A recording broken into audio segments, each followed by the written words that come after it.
Assalamualaikum warahmatullahi wabarakatuh. Alhamdulillah, salatu wassalamu ala Rasulillah Sayyidina Muhammad bin Abdillah sallallahu alaihi wasallam wa ala alihi wa sahbihi kiram wa man tabi'ahum amma ba'd. Yang mulia Syekh Al-Fadhil Al-Alim Tuan Guru Muhammad Nuruddin Marbu Al-Banjari Al-Maki yang telah hadir di majelis kita. Yang mulia guru-guru kita hadir 1, hadir 2, dan hadir 3. Yang mulia para guru-guru dan dewan asatidz yang telah hadir di majelis yang berbahagia ini. Alhamdulillah, pada sore yang berbahagia ini kita diberikan rahmat dan nikmat oleh Allah Subhanahu wa taala untuk bersama-sama berkumpul dalam majelis yang mulia, di mana di dalamnya ada salah seorang ulama yang menjadi panutan dan idola kita di masa saat ini. Adapun acara kita pada sore yang berbahagia ini, yang pertama adalah ijazah sanad beberapa kitab yang mungkin nantinya akan diijazahkan oleh tuan guru.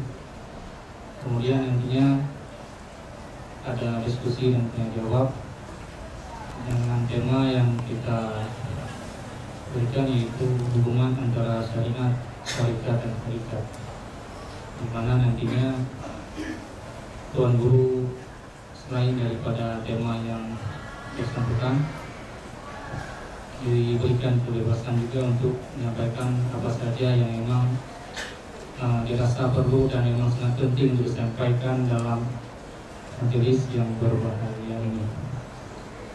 Begitu juga dengan tanya jawab, dipersilakan juga untuk bertanya apa saja yang menurut penanya penting untuk ditanyakan bersama dengan tuan guru kita. Singkat waktu, kami selaku moderator acara pada sore yang berbahagia ini langsung dengan penuh rasa taklim dan takdim kami serahkan kepada tuan guru untuk memulai acara dengan ijazah dan penyampaian paparan tentang syariat, tarikat, dan hakikat. Kepada tuan guru yang mulia, waktu dan tempat kami persilakan dengan segala hormat. Bismillahirrahmanirrahim. Alhamdulillah alamin. Sallallahu alaihi wa sayyidina Muhammad khatamul anbiya wa khalifah al-alamin Abul Qasim Ali wa ala alihi wa sahbihi ajma'in. Allahumma salli wa sallim wa barik ala sayyidina Muhammadin tibbil qulubi wa qawwatiha wa afiyatil abdani wa shifaiha wa nuril absari wa diyaiha wa tanfiqil nufusi wa shafaiha wa qutil arwahi wa ridaiha wa ala alihi wa sahbihi wa qadrihi wa miqdarihi al-azim. Rabbi yassir wa la tu'assir, Rabbi zidni bil khair wa tanfaq bainana wa baina qawmina bil haqq wa anta khairul fatihin. Ulama anak al-Hashillah, ulama anak al-Fadil, sahabat anak-anak Bibir dan Aisyah, ucapan ribuan terima kasih waktu al-jazak atas peluang dan kesempatan yang diberikan kepada kami rombongan yang datang dari Medan dan sebelumnya kepada Bogor, dan merasa bahagia yang seketika diberikan peluang untuk datang kemari dan juga untuk kita sama-sama membuka kolom, dan juga akan peluang dan kesempatan untuk kita bertemu muka. Mungkin sebelumnya dengan kita saling kenal mengenal melalui YouTube, Facebook, atau hubungan seumpamanya. Jadi topik intinya yang kita bicarakan hubung kait antara iman, Islam, dan ihsan, atau hubungan antara syariat, tarikat, dan hakikat, atau hubungan antara ibadah, ubudiyah dengan ubudah. Itu tiga istilah yang digunakan oleh ulama atas makna yang sama. Jadi supaya tidak ada gangguan yang mengganggu dan supaya juga tidak ada hambatan yang menghambat dalam perjalanan program untuk mudzakarah kita pada sore hari ini, saya berharap tidak ada gangguan bunyi handphone, SMS, Facebook, WhatsApp, dan yang sebagainya yang masuk. Tetapi saya berhadapan dengan para asatidz. Jadi kita lebih aula, lebih aula daripada orang lain. Dan satu prinsip yang satu hal yang patut untuk kita fungsikan bersama dari sudut suluk, ahwa, atau juga dengan maqamatnya, dan juga daripada sudut akhlak, perilaku, dan pergaulannya. Tentu dengan kita lebih daripada murid. Sebab kita sudah pada jenjang mendidik dan mentarbiyah. Istilah yang diistilahkan, kalau pada waktu kita dengan orang awam, itu dalam rangka untuk kita berdakwah. Tapi kalau pada waktu kita dengan santri dan juga dengan anak didik, itu dalam rangka untuk kita mentarbiyah. Beda antara dakwah dengan tarbiyah. Dakwah itu secara umum, kejangan yang berlaku, itu suatu perkara biasa. Misalnya, seketika salah seorang daripada Arabi, Badawi masuk ke situ kencing, Nabi kita nggak marah. Para sahabat Nabi kita pada membentak-bentak semuanya. Hanya dengan bagi Nabi saja yang cukup bijak, trukuhu, da'uhu, biarkan saja dia. Setelah selesai, si Arab kita ditumpang air kecil di masjid, Nabi kita bersabda, sabbu alaihi dhanuban mimma. Tuangkan satu timba air ke atasnya. Terus Nabi kita panggil, ya akhal awak, ilaha dan masjid la yasmu. Sungguhnya masjid itu tidak sesuai, melainkan hanya untuk zikrullah, iqamatus shalah, untuk melaksanakan sembahyang, untuk ubudiyah. Nabi kita masih bisa santai dan gelek untuk memberikan tuntunan kepada Arabi ketika buang air kecil, bukan satu perkara kecil, buang air kecil di dalam masjid. Tapi begitu dengan Sayyidina Usama bin Zaid melakukan satu kesalahan, cuma hanya sekedar memintakan syafaat agar dengan wanita Makhzumiyah yang terlibat melakukan pencurian. Jadi kata mereka, tidak ada yang mampu untuk menghilangkan hukuman potong tangan kepada wanita Makhzumiyah kecuali Usama bin Zaid, hibbu Rasulillahi, ibnu hibbi Rasulillah, kekasih Rasul, putranya kekasih Rasul. Usama bin Zaid bin Harithah yang pernah menjadi anak angkat Baginda, terus diharamkan tentang masalah rububiyah, masalah rabibah. Jadi seketika itu Nabi kita dengan emosinya memberikan teguran kepada Sayyidina Usama bin Zaid, atashfa'u bihadin min hududillah, law anna Fatimah binta Muhammadin sarqat laqata'a Muhammadun yadaha. Apakah kamu memohonkan syafaat keringanan terhadap salah satu daripada hukum hakam, undang-undang dan peraturan Allah? Demi Allah, kalau seandainya dengan Fatimah bintu Muhammadin terlibat melakukan pencurian, Nabi Muhammad tidak ada rasa imbang untuk memotong tangannya. Apa yang saya maksud? Nah, yang saya maksud, mudah-mudahan dengan kami isyarat yang seperti itu, yang kalau pada waktu kita dengan santri, mungkin nanti santri di masjid ada yang bawa handphone misalnya, ada yang itu untuk orang awam. Tapi kalau kita para asatidz, kita lebih fokus. Dan saya kasihkan satu perumpamaan yang sangat sederhana sekali. Insyaallah bunyi handphone dari itu tidak akan terulang. Saya berikan satu perumpamaan yang walaupun kemampuan ada, tuntutan juga cukup mendesak. Yang walaupun kemampuan ada, keperluan juga cukup mendesak dan mewajibkan. Tapi alhamdulillah, saya pada beberapa tahun yang lalu saya bisa untuk tidak mengaktifkan handphone di dalam masjid. Jadi mudah saja cara mengatasinya, rumusannya. Saya nggak pasti. Apakah kira-kira di mahat kita di sini, mahat Al-Aziziyah, seperti itu, ada pertandingan bola sepak atau sepak bola? Nggak ada. Nggak ada. Tapi pernah main sepak bola nggak? Tahu nggak cara permainannya? 3-3-4 atau 2-3-5 atau juga 4-4-2 atau juga 1-1-8. Gak apa-apa, yang penting kita bisa serangan kita lebih kuat. 1-1-8 artinya back 1 dengan 1 penyerangnya 8. Atau 8-1. Pertahanan kita kuatkan. Jadi pertahanan kita ada 8 dengan 1 penyerang cuma 1 orang saja. Jadi insya Allah kita nggak bakalan kewalahan. Terserah cara permainan seperti apapun, ini cuma menyimpang daripada topik. Tapi ada hubungannya dengan ilmu hakikat. Ada hubungannya dengan ilmu tarikat. Jadi baik 4-4-2 atau juga 4-3-3 atau dengan cara permainan seperti apapun, itu tidak ada seorang pemain bola sepak atau pemain sepak bola yang membawa handphone apalagi mengaktifkannya di lapangan.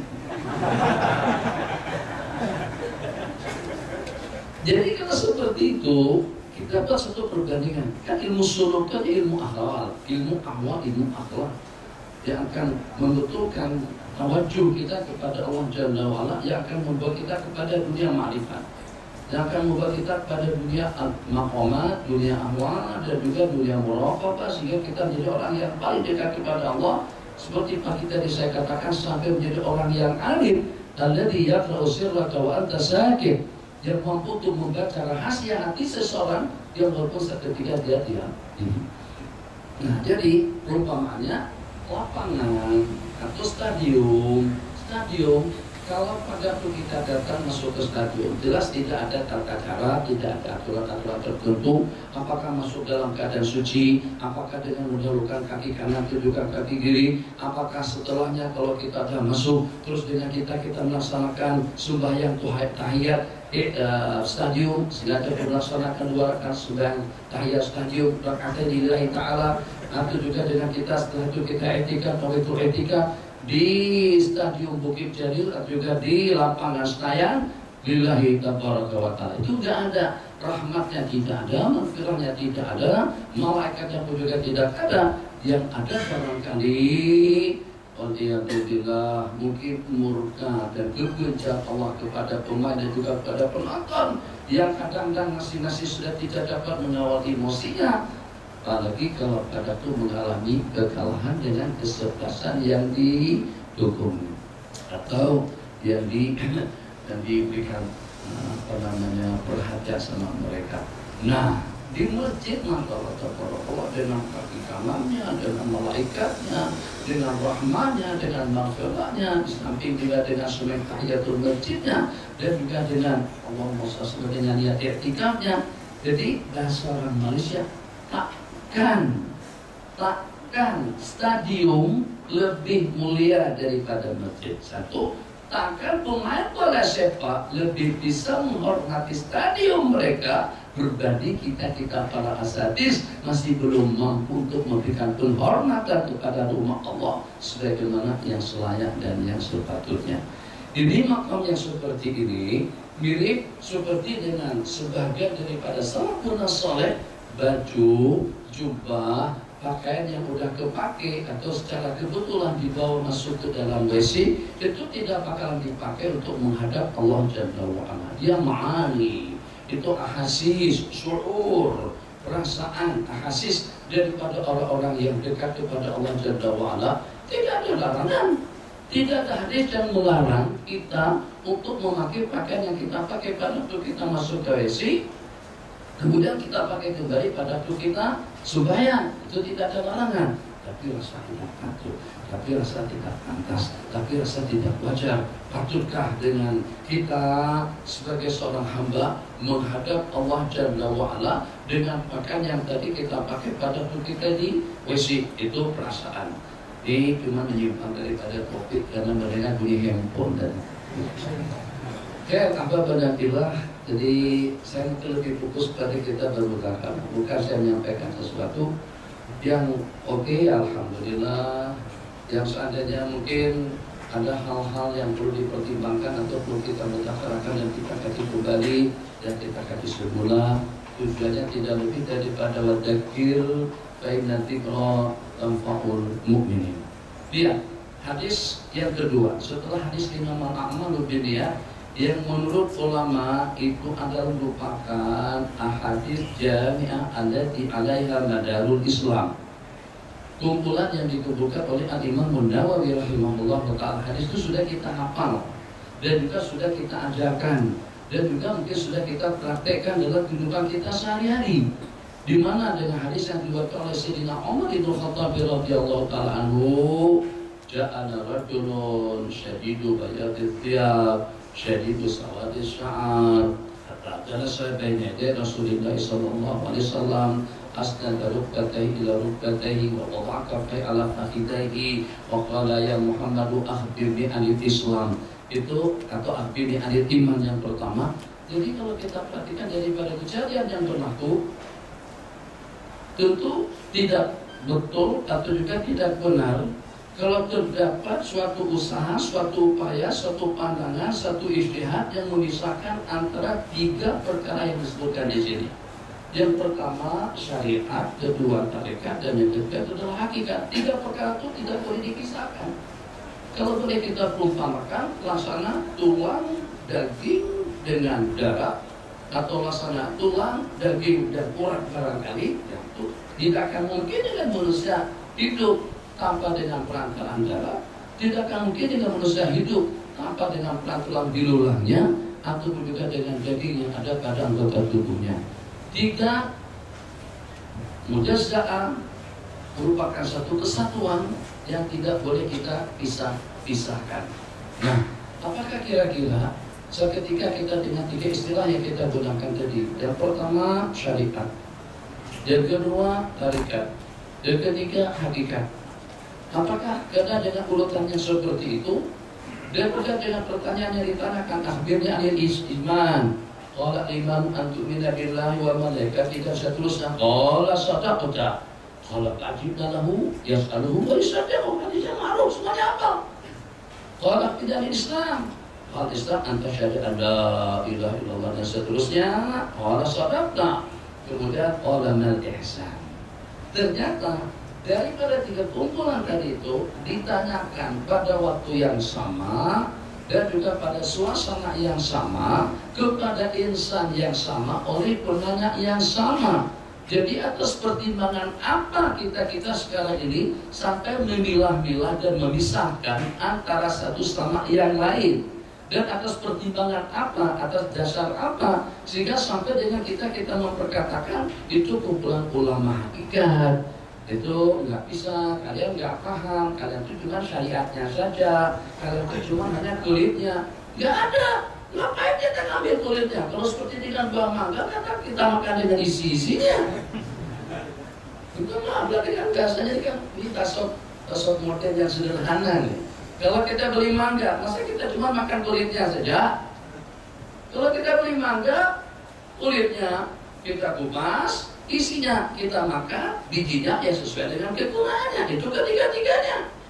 Jadi kalau cuma hanya kulitnya saja, sementara dengan isinya kita buang, atau juga sebaliknya, tidak akan mungkin dengan kita memakan isi kalau tanpa dengan perantaran kulit. Kenapa? Sebab kulit itulah yang mengamankan, yang menjaga kenyamanannya, kenikmatan dan kemanisan daripada buah yang kita nikmati. Saling lengkap melengkapi, saling perlu memerlukan. Maka itu pertanyaan dimaktis yang sama kepada insan yang sama daripada orang yang sama pada waktu yang sama. Mal iman, mal Islam, mal ihsan. Terakhir sekali seakan-akan dengan kelengkapan yang tiga tadi itu, oke, Anda kalau pengen mau pulang kembali kepada Allah silakan saja. Coba lihat dengan pertanyaan yang keempat apa saja? Wa bila hari kiamat. Qala man mas'ul anha bi'alama minas sa'il. Tidaklah orang yang ditanya, maksudnya Rasulullah SAW lebih mengetahui daripada si penanya, maksudnya malaikat Jibril alaihissalam. Pengunjung daripada hadis pada kita Nabiyan. Nggak lama kemudian dicari, mana dia? Coba cari laki-laki si penanya tadi itu, ternyata tidak mereka temukan. Terus nanti kita beritahukan, daka Jibril, atakum yu'allimukum dinakum. Yang barusan dari itu Jibril datang kemari bukan untuk bertanya, tapi ingin mengungsikan dan ingin memberikan satu panduan. Maka itu kita mengaji, jadi kata ulama, panduan kepada tilmis, panduan kepada salik ilallah, panduan kepada orang yang ditarbiyah. Asnada rukbatahi ila rukbatahi wa wada'a kaffaihi ala fakhidaihi. Jadi lutut kedua telapak tangan atas lututnya. Malaikat Jibril duduk dan duduk seperti duduk waktu kita sembahyang. Diima dengan duduk tawarruk dan juga dengan duduk iftiras. Hampir boleh saya pastikan pada masa saya di Mekah dengan ahli suluk dan orang-orang yang Allah alifuna bila aku mau itu duduknya senantiasa duduk seperti ahwal keadaan duduk kita di hadapan Allah pada waktu kita sembahyang. Duduk tawarruk, duduk iftiras, duduk talapuk, duduk iq'a. Duduk iq'a hukumnya makruh seperti duduk anjing, kecuali iq'a yang mendirikan kedua, yang duduk atas tumit dan mendirikan kedua belah telapak kaki. Yang kedua duduk talapuk seperti antum sekarang ini. Yang ketiga duduk tiras, duduk atas telapak kaki kiri dengan menegakkan sebelah kaki yang kanan. Kemudian dengan tawarruk dengan mengeluarkannya ke sebelah kanan. Duduk yang terpilih saat ketika malaikat Jibril datang menemui baginda Rasulullah SAW dengan pakaian yang serba putih, dengan rambut yang kemah dan rapi. Itu diantara daripada ada talibul ilm hinama dia ta'alam. Kembali. Jadi daripada 3 pertanyaan tadi itu dan juga dengan jawaban yang jelas daripada Sayyidina Rasulullah SAW. Tengok, perhatikan dengan jawabannya. Apakah ada riwayat mengatakan saat ketika Nabi kita ditanya tentang mal imanu, terus Nabi kita jawab mal Islam. Terus Nabi kita katakan, nanti dulu tentang Islam. Nanti belajar hakikat dulu, tentu belajar iman dulu, mengatakan imaniyatnya perlu belajar tarikat. Enggak ada, mau Islam. Apa itu Islam? Oh nanti mantapkan syariatnya dulu, baru kamu berhakikat. Enggak ada, secara spontan Nabi kita jawab ketiga-tiganya. Jadi sistem pondok pesantren ketika menggabungkan antara 3 materi, antara 3 mata pelajaran, begihnya ibadahnya dikawal dengan tasawufnya yang berupa dengan bidayatul hidayah. Itu juga adalah karakter yang sama. Kenapa? Sebab kita nggak mau mentolak Allah pikir bermula daripada matan Safinatul Najah, kemudian dengan matan Nabi Suja, kemudian dengan Syarah Ibn Qasim, kemudian dengan Fathul Mu'in, kemudian mungkin dengan Nihayatul Zain, atau juga dengan Umdatul Zalik, sambung dengan Tuhfah, dengan Nihayah, dengan Majmu', dengan Mughni, sambung dengan Radhatul Talibin, sambung dengan fikih-fikih lainnya. Itu dalam 20 tahun baru habis dan belum tentu habis. Jadi tarikatnya kapan? Nanti kalau sudah umur 50 tahun baru kita. Ini bisa saja. Jadi ini berlaku di masyarakat. Jadi urusan ibadah, gak urusan penting ngaji dulu. Kapan mau diamalkan? Itu batu bara kita, lahan kita, kalau kita udah kejual, kita gak urusan. Kita ngaji dulu. Kenapa? Sebab urusan dunia jita wa gila. Itu juga masyarakat. Dunia itu bangkai dan yang mengejarnya itu adalah anjing. Nah, di dalam Al-Quran ternyata dinyatakan tentang orang yang menikah dunia, tentang harta yang diwariskan, pusaka yang dibekalkan, itu disebut intaraka khairanil wasiyatu lil walidaini. Al-Quran menyatakan duit, harta, pusaka yang diwaris oleh ahli dan keluarga setelah seseorang meninggal dunia itu adalah khair, satu hal yang bagus. Pepatah kita pun mengatakan ad-dunya masra'atun lil akhirah atau masra'atul akhirah. Dunia telah merupakan masrah, lahan, tempat kita bercocok tanam untuk akhirat. Yang saya maksud, Tiga kumpulan yang tidak boleh kita pisahkan dan harus kita pelajari secara serentak, ikut jenjang kemampuan umur santri sadik itu masing-masing. Kemampuannya seperti apa? Jangan langsung melompat-lompat. Baru belajar matan Sakinatun Najah atau belajar matan Habib Suja lebih lengkap. Tasawufnya hikam. Jadi gayanya berpenampilannya apa? Katanya muara itu kata si Dumo bukan dengan menundukkan pandangan. Muara itu adalah merupakan sesuatu anugerah yang ada di dalam hati. Arti daripada wara kita menjauhkan diri kita daripada perkara-perkara syubhat. Al-ibtiad ani syubhat. Wara itu seperti apa? Allah. Kita bebas saja. Saya keluar masuk tasawuf pergi dengan ilmu hakikat dan juga dengan tarikat. Allah. Assalamualaikum warahmatullahi. Assalamualaikum warahmatullahi. Selesai salat wirid. Nah itu wirid. Orang-orang salafi terlampau tinggi syariatnya, tarikatnya nggak ada. Selesai salam kan ngeng. Dia sudah mereka terus sambut dong, akhlaknya kurang asam. Kenapa ada akhlaknya? Ilmu tasawuf itu bagi mereka haram. Kata mereka Rasul nggak pernah ngajarkan tasawuf. Di kalangan salafun salaf itu juga tidak ada yang namanya ilmu tasawuf. Kalau memang seperti itu, ilmu nahwu pun juga nggak ada, ilmu saraf pun juga nggak ada. Yang namanya ilmu fikih itu juga tidak ada. Itu istilah saja. Bahan mentahnya memang sudah ada. Akhirnya mereka perumpamakan ilmu tasawuf itu, nggak tahu di sini bahasa Acehnya, tapi bahasa Malaysianya salah seorang daripada mereka masih hidup sampai sekarang ini memperumpamakan ilmu tasawuf itu katanya ilmu yang bahasa sana kotor, bahasa kita kotor, macam ayak seperti air, apa? Nah, bukan air balik, masih bersih lagi, bukan macam ayak acak, bentuknya ayak acak. Nah, ayak acak itu apa ya? Jadi kita berbelakang rumah dan kita selesai makan terus kita sucikan piring. Kita cuci piring, garpu, sendok, apa segala macam. Air yang kumpul di bawah itu sampai becek, sampai jadi hitam, itu air acak namanya. Nah, itu bahasa orang Peneng atau bahasa orang Kedah. Begitu perumpamaannya. Akhirnya perilaku dan perangai pun juga seperti air acak juga. Kotor. Orang dibantai semuanya. Tadi saya kasih dan pada tuh di mana tuh kita dari bang tadi. Mana tadi tuh kasih. Sangka mirip-mirip seperti itulah bunyi. Jadi kadang-kadang saya bingung juga. Saya kan ke Aceh itu baru kali kedua. Kali pertama 10 tahun yang lalu dan itu pun nggak tahu Aceh. Cuma sampai ke Labu, nggak sebanyak berangkat, nggak sampai ke Labu pada waktu itu. Pakai heli nggak boleh setelah tsunami. Nah, kita cuma hanya ke Banda Acehnya saja 2 hari di sana. Jadi sebut namanya Batopar, bukan juga bingung di mana, di utara kah, di selatan kah? Minta maaf. Disebabkan karena memperumpamakan ilmu tasawuf itu seperti air kaca, seperti air yang kotor, yang becek. Akhirnya perangai dan perilakunya terhadap para ulama salaf juga jadi seperti itu. Bukan dalam YouTube.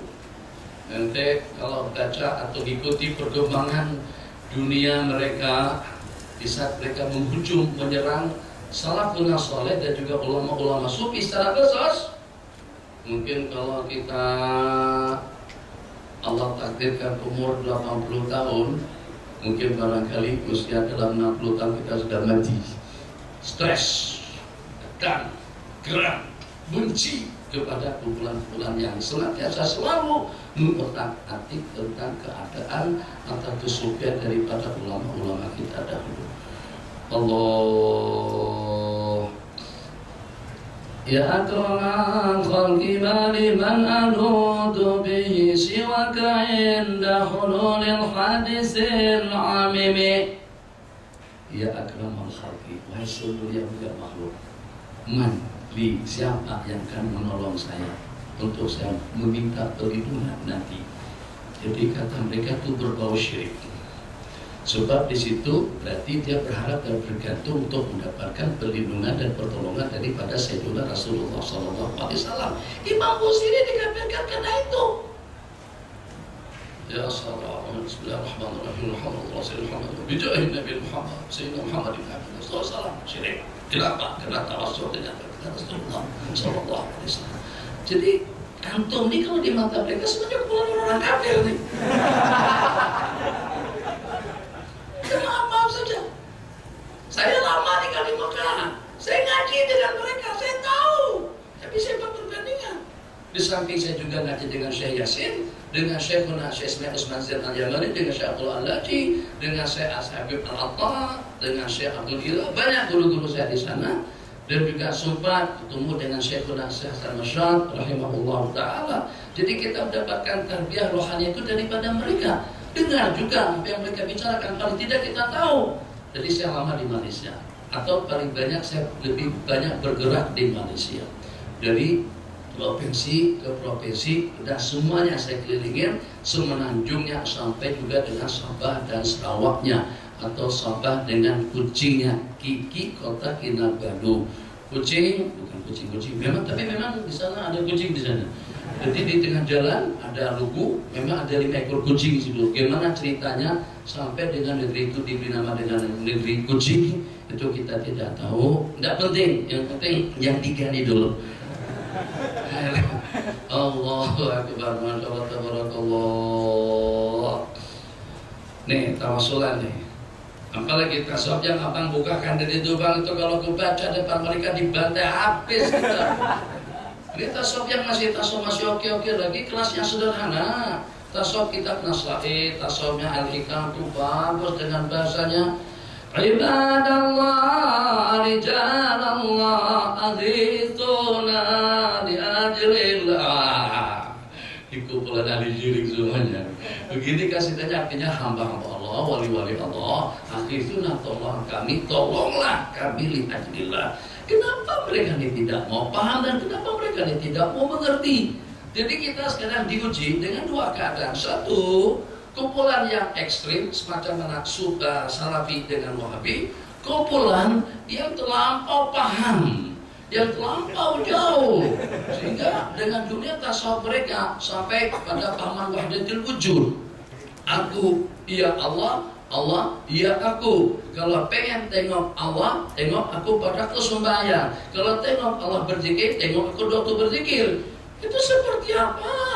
Kita pada sembahyang, usalli. Di sana ada kitab. Di waktu kita membaca lantunan firman Allah yang berbunyi, Alhamdulillahirabbil alamin.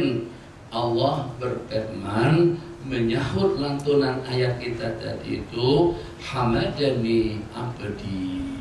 Hamadani. Siapa yang mengatakan hamadani? Situ ada fi'il, fa'il, maf'ul. Abdi menjadi fa'il mu'ahbar. Allah nisbahkan perbuatan sanjungan dengan alhamdulillah itu kepada hamba. Iya karena budua, iya karena sa'id, itulah makam hakikat dengan makam syariat. Jadi a'budu itu adalah syariatnya, asta'in itu adalah hakikatnya. Itu yang diajarkan di dalam Al-Quran dan hadis. Sementara ilmu yang satu tadi itu kalau sudah sampai ke peringkat itu sudah nggak sembahyang. Sudah sampai, sudah sampai, Masya Allah. Kulit masih kulit. Kami sudah sampai kepada isinya. Jadi kita di padang sini, di padang roda. Kan? Kalau memang makna daripada waqimis sholat dari zikri, dirikanlah subjek itu adalah untuk mengingat aku. Maknanya kalau kita ada ingat, kita sudah tidak perlu salat. Sebab pergerakan itu tidak lebih daripada rumus, tidak lebih daripada harakat, tidak lebih daripada isyarat. Tapi yang ianya itulah kita mengingat Allah Jalla wa'ala. Asalkan kita ingat, berarti kita sudah tidak perlu salat. Dan juga dengan kesalahpahaman mereka pada itu memahami, apabila kita sudah sampai kepada Allah, maka akan terangkat at-takalif.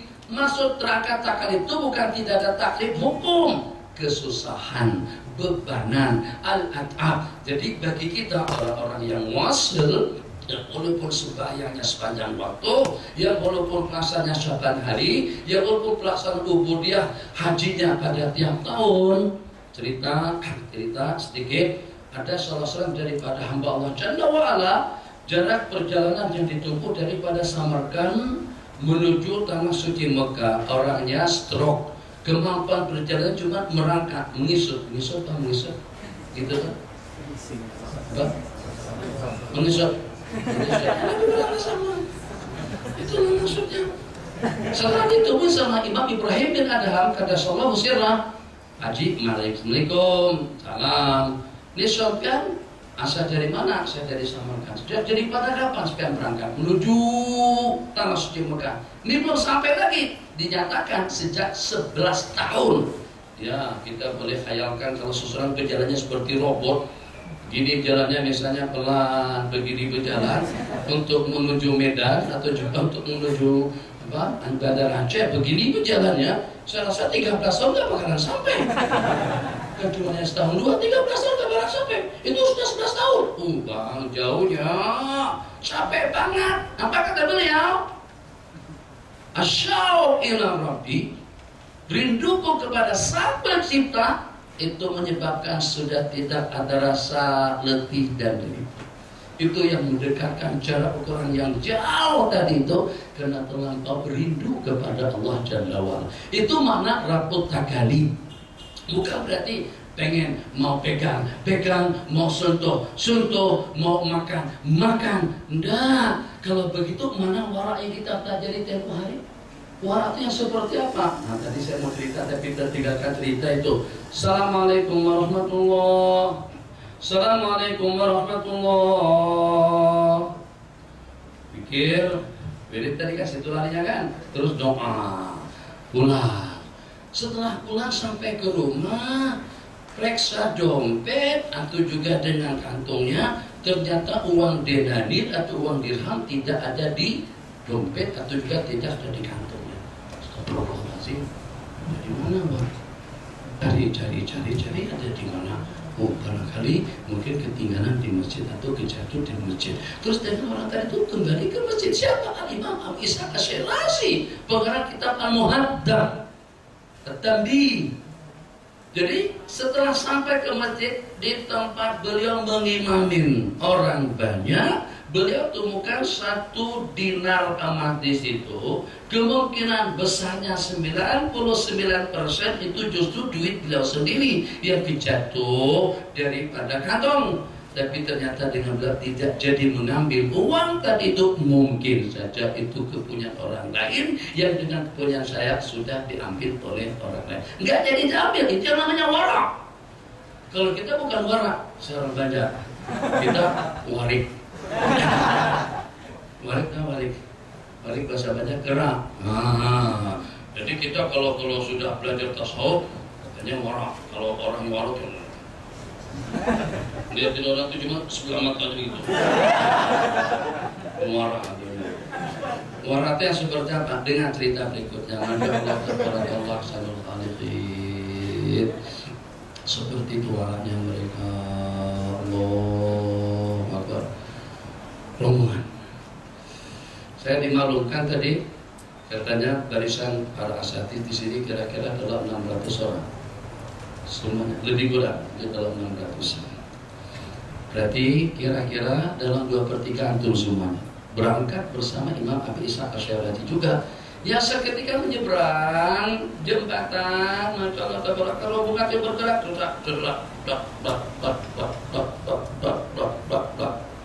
jalan seperti polisi berjalan, bukan kuda, kalau kuda dedak itu kuda. Ini melangkah biasa. Bersama beliau tidak kurang daripada 400 orang ulama, 400 orang santri, ahli suluk, ahli ibadah, ahli lahil wasilin. Ternyata begitu sampai di tengah jembatan, ternyata terdapat seekor anjing nyebrang, lebih duluan nyebrangnya daripada beliau. Para santri udah nekat semuanya mau memburu, mau menghalau anjing daripada jembatan tadi itu. Apa kata tidak? Anjing lebih berhak untuk lewat lebih duluan daripada kita, sebabnya sudah lebih daripada separuh perjalanannya. Itu suluk. bersama, bukan dengan manusia lagi, peradaban yang tinggi hatta dengan makhluk seumpama anjing. Yang pada saat salah seorang daripada mereka ditanya, siapa yang mulia, sompean atau anjing? Jadi kata beliau, kalau seandainya Allah takdirkan manusia masuk ke dalam neraka, berarti anjing lebih mulia. Tapi kalau ternyata sebaliknya, tentu tidak ada yang menandingi manusia. Ini diantara daripada hakaik ilmu hakikat. Kembali kepada pembahasan kita tadi, Allahumma sholli ala sayyidina Muhammad. Jadi 3 pertanyaan yang ditanyakan kepada baginda Rasulullah SAW oleh Sayyidina Jibril alaihissalam dijawab secara spontan ketiga-tiganya. Maka tertib yang paling ideal ketika bidang ilmu ini kita laksanakan, kita pelajari dan juga kita amalkan pada waktu yang sama. Tarikat syariat yang pertama, makna daripada syariat, halal, haram, boleh, rukunnya sekian, ini yang membatalkan, ini syarat-syaratnya, ini rukun-rukunnya, ini wajibatnya, ini sunnahnya. Jadi ketentuan hukum hakam, hukum-hukum Allah daripada bab al-wudu sampai kepada kitabul etik yang kita pelajari di dalam kitab-kitab fikih, itu kesemuanya disebut dengan syariat. Kemudian syariat bukan cuma untuk diteorikan, bukannya sekedar untuk dibaca, bukannya sekedar untuk dipelajari, tapi agar dapat kita praktekkan dalam kehidupan kita sehari-hari. Sehingga perumpamaan orang-orang yang melaksanakan syariat seperti perumpamaan para sahabat Nabi, atau perumpamaan yang diperumpamakan kepada mereka, ka'annal Qur'ana yamshi ala wajhil ardi, seakan-akan Al-Quran itu berjalan di atas permukaan bumi. Akhlaknya Qur'ani, perangainya Qur'ani, perilakunya Qur'ani, pergaulannya Qur'ani, tidur makannya Qur'ani, rehat santainya Qur'ani. Begitulah Qur'ani dengan sunnahnya, Qur'ani dengan Muhammadi. Itu jelmaan daripada Al-Quran dan hadis memang betul-betul sudah sebati dan menyatu dalam kehidupan mereka. Kalau dengan akhlak Sayyiduna Rasulullah SAW, maka itulah yang disebutkan oleh Sayyidatuna Aisyah radhiyallahu ta'ala anha, kana khuluquhul Quran. Itu kepada baginda Rasulullah sallallahu alaihi wasallam. Kemudian kan biasanya kita kalau sudah banyak sholat mesti ini hitam kan? Ini. Kalau kita ada banyak ibadah, alhamdulillah Allah berikan ahbah, jamal, muka bening, ceria, bersih, masya Allah, tabarakallah. Dan juga kalau sudah kita selalu melaksanakan ibadah itu jadi tarikat. Tarikat itu adalah amalan, mengamalkan ilmu syariat yang kita pelajari. Itu juga secara spontan atau beriringan dengan pelajaran yang pertama atau dengan syariat yang kita miliki. Jadi kita amalkan. Maka biasanya kalau kita banyak amalan, kalau kita banyak ibadah, kalau kita banyak sabar, tabah, dan juga sumpah dengan sifat-sifat seumpamanya, orang yang banyak ibadahnya, orang yang banyak ubudiyahnya, orang yang senantiasa mendekatkan diri kepada Allah, itu kalau hatinya tidak terkawal dan juga tidak terjaga, maka ia muncul nanti sifat ria, sifat egois, sifat angkuh, sifat sombong, sifat memandang sinis dan juga memandang rendah kepada orang. Pikir. Seperti itu. Belum sampai lagi ngasih kulitnya. Kita sudah tarikatnya. Nanti nggak ada tarikat dari Allah. Tolong nanti ya kalau ada apa-apanya sebut saja nama saya, insya Allah akan kabulkan. Betul, sudah ada yang begitu. Itu dengan tarikat dasar saya sebut, nanti takut kalau terbawa dengan keadaan. Saya dengan yakinnya itu adalah rekayasa daripada stok asal warga Belanda tentang tarikat Syekh As-Samaniyah, menisbahkan kepada Syekh Abdul Karim As-Saman. Daripada beberapa manakib yang disebut di situ, kalau pada tuh kamu dalam keadaan huru hara, kalau pada tuh kamu dalam keadaan musibah, kalau kamu dilanda coba dan ujian, panggil saya. Kalau kamu ada perlu dengan saya, dunia atau akhirat, panggil ya saman 3 kali. Apakan tolong? Ini bahaya sekali. Tapi sudah apa-apa, tapi kalau seperti itu di tengah orang awam, syukur-syukur kalau setelah disebut dan itu akan selamat. Kalau kebakar gimana? Berarti mati setelah menyebut atau setelah menyeru makhluk. lapas aku juga lapas membimbangkan dan lapas yang rawan dan menakutkan. So, insya Allah. Kenapa? Sebab yang saya baca tentang Syekh Abdul Karim As-Samman adalah salah satu ulama besar, berguru dengan Syekh Sulaiman Al-Qudi, juga salah satu daripada ulama Syafi'iyah min akabiril ulama besar asal daripada Mesir. Ceritanya 3 serangkai atau 5 serumpun Syekh Abdul Wahab Bugis daripada Sulawesi, Syekh Abdul Samad Palembang Al-Palembani daripada Palembang, wakil yang kedua Syekh Arsyad Al-Banjari daripada Banjarmasin, pengarang kitab Sabilul Muhtadin mungkin semuanya tahu, dengan Syekh Daud Fatani tambah dengan Syekh Abdul Rahman Al-Batawi daripada Jawa, beliau daripada Batawi. Ini 5 kumpulan ini. Syekh Arsyad Al-Banjari pergi ke Mekah pada masa usia 30 tahun, barusan kawin, belum sampai setahun SD sudah ditinggalkan. Kita nggak bakalan sadari kalau sudah kawin setahun. Entah apa kayak kalau sekalian setahun lagi bisa nggak kira-kira? Udah dikasih setahun minta 2 tahun, kan 2 tahun pengen 3 tahun masih alang-alang katanya. Jadi untuk melanjutkan kuliah nanti lah insya Allah setelah 3 tahun dulu dapat anak pertama, kedua dan ketiga. Masya Allah tabarakallah. Ini dah kawin terus udah tinggalkan. Di Mekah 25 tahun, 5 tahun di Madinah, 3 orang atau 5 serangkai tadi itu saat ketika punya rencana dan cadangan untuk melanjutkan studi mereka ke Mesir, yang pun adanya di pojok-pojok jauh dari, tapi tiap pertanyaan yang dilontarkan oleh Syekh Sulaiman Kurdi itu dijawab dengan tulisan sama mereka. Apa kata beliau? Kalau jawabannya seperti ini, kalau keilmuannya sudah seperti ini, kalian sudah tidak perlu pergi ke Mesir. Sumpah makanya sudah wajib untuk kembali ke daerahnya masing-masing setelah 30 tahun mengaji. Syekh Arsyad Al-Banjari pulang ke Kalimantan dan begitu dengan kumpulan daripada mereka. Jadi mereka yang mengambil, yang berguru kepada Syekh Abdul Karim As-Sammani, yang nisbah tarikahnya kepada tarikah As-Sammaniyah, ulama besar min afadilil ulama, min akabiril ulama al-afadil al-ajillah. Bukan mustahil, tapi itu rekayasa daripada tangan yang khianat dan kotor. Tujuannya adalah untuk memperangkap dan menjebak akidah umat Kalimantan secara khusus dengan menyebutkan karamat. Semua karamatnya seperti itu. Bagaimana Anda dengan hadis yang diriwayatkan Nabi kita bersabda, wa kana syi'aruhum wa sya'airul anbiya, dan syiar para nabi-nabi dan rasul salim salim. Lalu saat ketika tidak ada yang mampu untuk memberikan pertolongan dan perlindungan kepada kita kecuali Nabiullah Adam, fadhahabu idhabu ila Adam. Kemudian umat manusia pada hari kiamat